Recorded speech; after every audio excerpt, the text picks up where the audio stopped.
Baiklah anak-anak, tugas kalian minggu depan adalah membuat video animasi kreatif terkait materi upaya hukum peninjauan kembali dalam hukum acara perdata. Baik Pak, terima kasih. Halo, ada yang tahu nggak apa itu upaya hukum peninjauan kembali?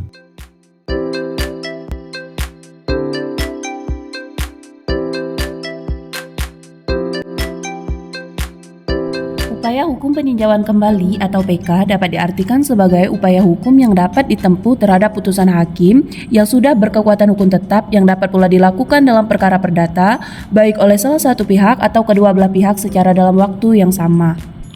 Apa aja sih prinsip-prinsip peninjauan kembali? Prinsip-prinsipnya hanya dapat diajukan atas putusan yang telah berkekuatan hukum tetap, putusan perkara kontentiosa, hanya dapat diajukan satu kali, tidak menggunakan atau menghentikan eksekusi, hanya mencabut permohonan PK sebelum diputus, perkara PK yurisdiksi absolut MA, putusan PK merupakan tingkat pertama dan terakhir. Nah, menurut pasal 67 Undang-Undang MA, alasan dilakukannya peninjauan kembali diantaranya apabila putusan didasarkan pada suatu kebohongan atau tipu muslihat pihak lawan yang diketahui setelah perkaranya diputus atau didasarkan pada bukti-bukti yang kemudian oleh hakim pidana dinyatakan palsu. Apabila setelah perkara diputus ditemukan surat-surat bukti yang bersifat menentukan yang pada waktu perkara diperiksa tidak dapat ditemukan. Apabila telah dikabulkan suatu hal yang tidak dituntut atau lebih daripada yang dituntut. Apabila mengenai sesuatu bagian dari tuntutan belum diputus tanpa dipertimbangkan sebab-sebabnya. Apabila antara pihak-pihak yang sama mengenai suatu soal yang sama atas dasar yang sama oleh pengadilan yang sama atau sama tingkatnya telah diberikan putusan yang bertentangan dengan yang lain. Apabila dalam suatu putusan terdapat suatu kehilafan hakim atau suatu kekeliruan yang nyata.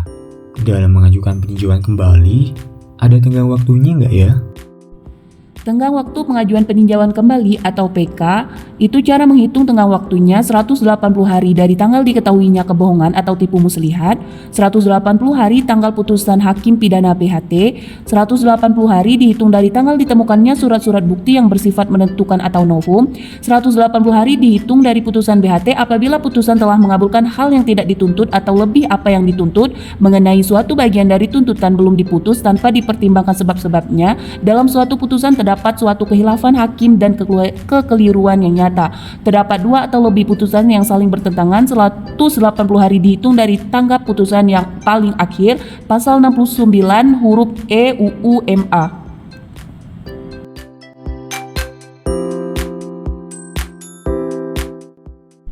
Pihak yang berhak mengajukan PK, 1. Para pihak yang berperkara, 2. Oleh ahli waris, 3. Oleh seorang wakil, 4. Ahli waris dapat melanjutkan permohonan. Bagaimana dengan syarat permohonan peninjauan kembali? Nah, syarat-syaratnya yang pertama, diajukan kepada MA melalui ketua pengadilan tingkat pertama, membayar biaya perkara, dan permohonan diajukan secara tertulis. Lalu, bagaimana pemeriksaan perkara peninjauan kembali tersebut?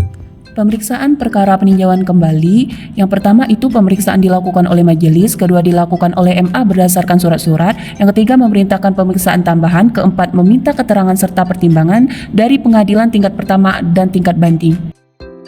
Nah, bagaimana sih putusan perkara peninjauan kembali atau PK? Putusan perkara PK apabila mengabulkan harus diikuti dengan pernyataan pembatalan putusan yang dimohonkan PK, mewajibkan majelis PK memeriksa serta memutus atau mengadili sendiri perkara PK. Apabila menolak, MA berpendapat PK tidak beralasan, menyatakan putusan yang dimohon PK tetap mempunyai kekuatan hukum yang mengikat. Kesimpulannya, permohonan peninjauan kembali tidak menangguhkan atau menghentikan pelaksanaan putusan pengadilan. Selama belum ada putusan, permohonan peninjauan kembali yang hanya dapat diajukan satu kali itu dapat dicabut. Mahkamah Agung Republik Indonesia memutus permohonan peninjauan kembali pada tingkat pertama dan tingkat terakhir. Ini menegaskan bahwa permohonan peninjauan kembali hanya diajukan satu kali dan dikenal suatu istilah tidak ada peninjauan kembali di atas peninjauan kembali. Terima kasih kepada jurusan S1 Hukum Fakultas Hukum Universitas Bangka Belitung. Terima kasih juga kepada Pak Darwan CSHMA selaku pengampu mata kuliah hukum acara perdata. Jangan lupa like, comment, and share ya.